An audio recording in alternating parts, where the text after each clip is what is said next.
Саламатсыздар ма 9 сынып оқушылары 3 тоқсанға арналған ТЖБ тапсырмасының екінші нұсқасын түсіндіретін боламын. Егер қажет болса, каналымда бірінші нұсқасы және жалпы нұсқасы бар, каналға өтіп, қажетті нұсқаларды қарасаңдар болады.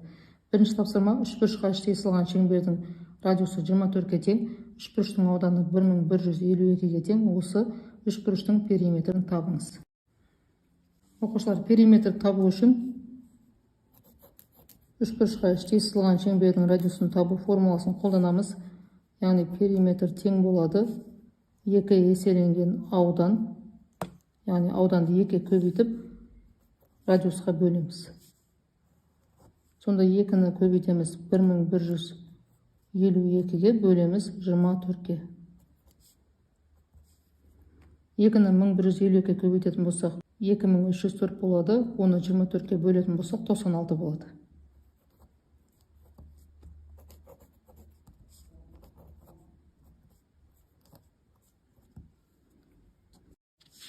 Келесі оқушылар, екінші тапсырмада РТС үшбұрышында ТС 9-ға тең, РС 6-ға тең. Егер синус бұрыш РТС 9-дан 2-ге тең болатын болса, бізге табу керек бұрыш ТР сыны. Оқушылар, міне есептің берілгені бойынша осындай үшбұрыш берілген. ТРС үшбұрышы берілген. ТС бізде 9-ға тең, РС 6-ға тең. Ал бұрыш РТС бұрыш бізде 9-дан 2-ге тең. Бізге ТРС бұрышы белгісіз. Ол үшін оқушылар синустар теоремасын қолданамыз.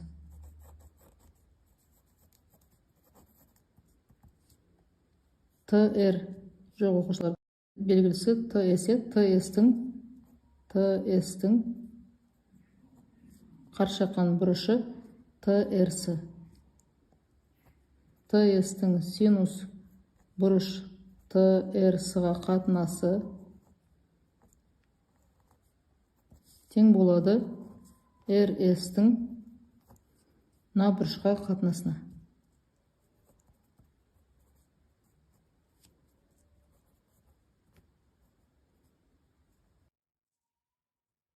Енді осы формуладан бізге табу керек бұрышты.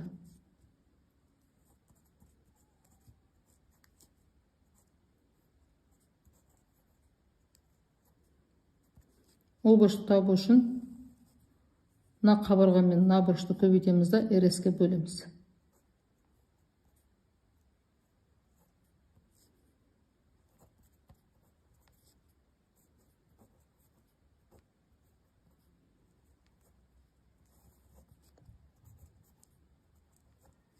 Енді орнына қоятын болсақ, ТС мінекей 9-ға тең, көбейтеміз РТС 9-дан 2-ге тең, бөлеміз мұндағы 6-ға. 9 мен 9 қысқарады, сонда 6-тан 2 болады. 6-тан 2, екеуі де 2 деген санға қысқарады, сонда 3-тен 1 болады.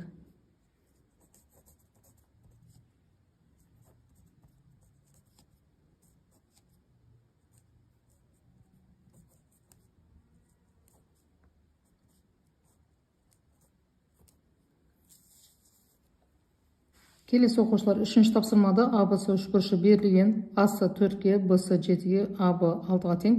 Косинус бұрыш АБС табыңыз.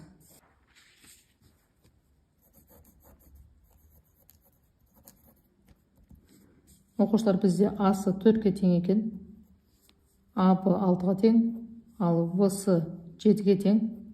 Бұрыш АБС белгісіз, яғни мына бұрыш белгісіз.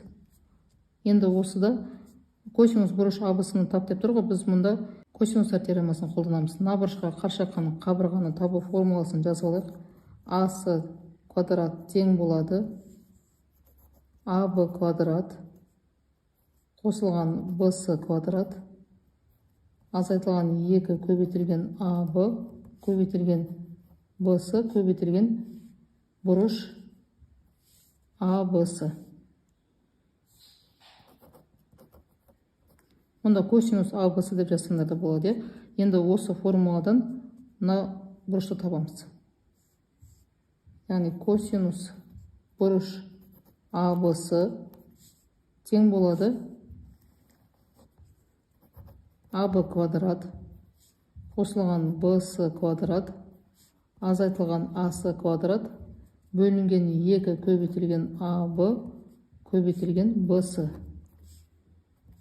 Енді орнына қоятын болсақ, аб мінекей 6-ға тең, 6-ның квадраты қосылған 7-ның квадраты азайтылған 4-дің квадраты бөлімінде 2 көбейтілген 6 көбейтілген 7 болады. 6-ның квадраты 36, 7-ның квадраты 49, қосамыз 85 болады, одан азайтамыз 16-ны, сонда 69 болады. Бөлімінде 2 көбейтеміз 6-ны 12, көбейтеміз 7-ні 84 болады. Енді оқушылар осыны қысартсақ болады, 3-ке бөлсек болады екен. 69-ды 3-ке бөлеміз 23 болады, 84-ді 3-ке бөлеміз 28 болады. Сонда оқушылар жауабы косинус бұрыш АБС тең болады 28-ден 23-ке.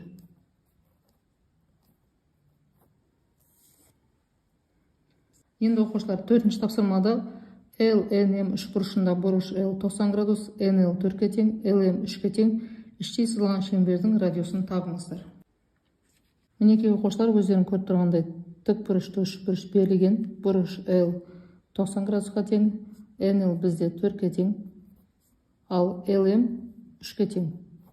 Бізге табу керек осы мұндағы іштей сызылған шеңбердің радиусын.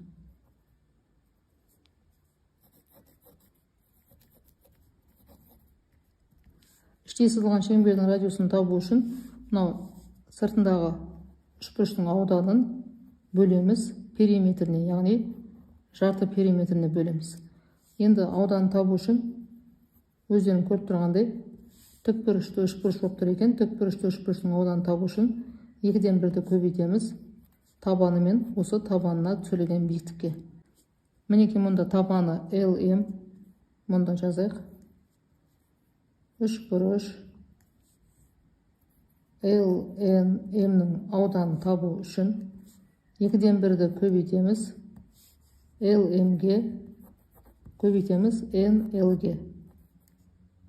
Сонда 2-ден 1 көбейтілген 3 көбейтілген 4 тең болады 6-ға. Енді жарты периметрін табамыз. Жарты периметрді табу үшін оқушылар осы үшбұрыштың қабырғаларын бәрін қосамыз да 2-ге бөлеміз. Яғни NL-ді, LM-ді және NM-ді қосамыз. Бөлеміз 2-ге. Ал енді оқушылар, егерде тікбұрыш үшбұрыш беріліп, мұнда бір қабырғасы 3-ке, бір қабырғасы, яғни катеттері біреуі 3-ке, біреуі 4-ке тең болатын болса, гипотенузасы міндетті түрде 5-ке тең болады, керемет сандар бойынша, немесе осы гипотенузасын Пифагор теоремасын қолданып тауып кете салайық.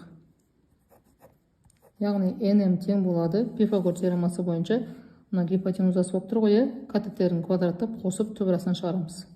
Сонда NL-дің квадраты қосамыз LM-нің квадраты және түбірасын аламыз.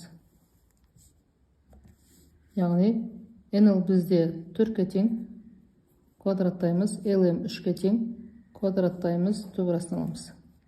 4-дің квадраты 16, 3-дің квадраты 9, қосамыз 25 болады, түбірасын шығарамыз, 5-ке тең болады.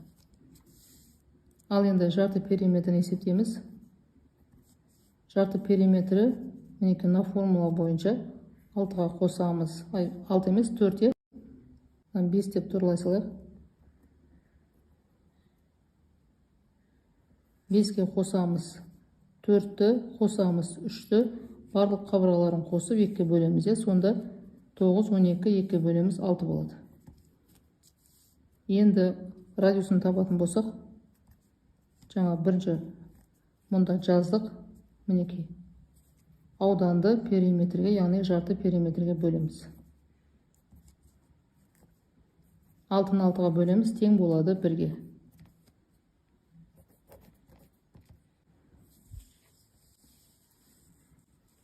Келесі оқушылар 5-ші тапсырма көлденең және тік сызықты биіктікте ұшатын ұшақтың жолағының басы мен шетін білдіретін жолының ұзындығы 1000 метр, бұрыш А 45 градус және бұрыш Б 30 градус бұрыштары анықталған ұшақ ұшатын С бұрышын және асы биіктігін анықтаңыз.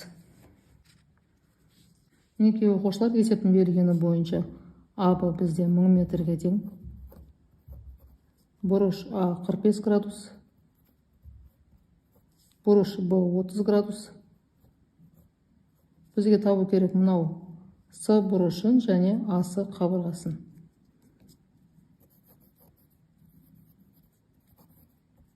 Өздерің көріп тұрғандай үш бұрыш берілген екен. Кез келген үш бұрыштың ішкі бұрыштардың қосындысы 180 дегенді қолданып С бұрышын табамыз. Ол үшін 180-нен азайтамыз бұрыш А мен бұрыш Б-ның қосындысын. Сонда 180-нен азайтамыз. Бұрыш А бізде 45 градус. Бұрыш Б бізде 30 градус. Сонда тең болады 105 градусқа. Асы белгісіз, асыны табу үшін асының қарама шыққан бұрышқа қатынасы, яғни синус бұрыш Б-ға қатынасы тең болады АБ-ның оған қарсы шыққан бұрышы синус С-ға қатынасына. Енді осы формуладан асыны табатын болсақ, АБ-ға көбейтеміз бұрыш Б-ны, бөлеміз бұрыш С-ға.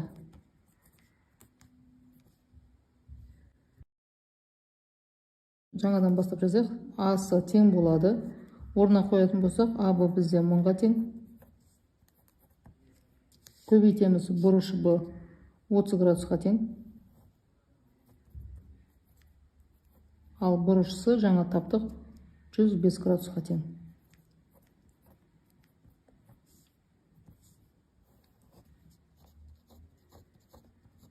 Синус 30 градуста 2-ден 1-ге тең болады. Ал синус 105 градуста 0,1000-нан 965-ке тең. Сонда оқушылар 1000-ды көбейтеміз 2-ден 1-ге 500 болады. Оны 0,1000-нан, яғни 965-ке бөлетін болсақ, жоқ шамамен 518 метр болады.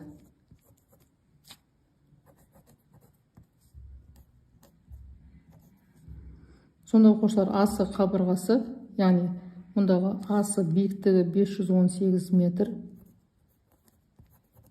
ал бұрышысы тең болады 105 градусқа. Түсінікті, оқушылар, егер түсінбеген сұрақтарың болса, комментарийға жазып сұрасаңдар болады. Сау болыңдар.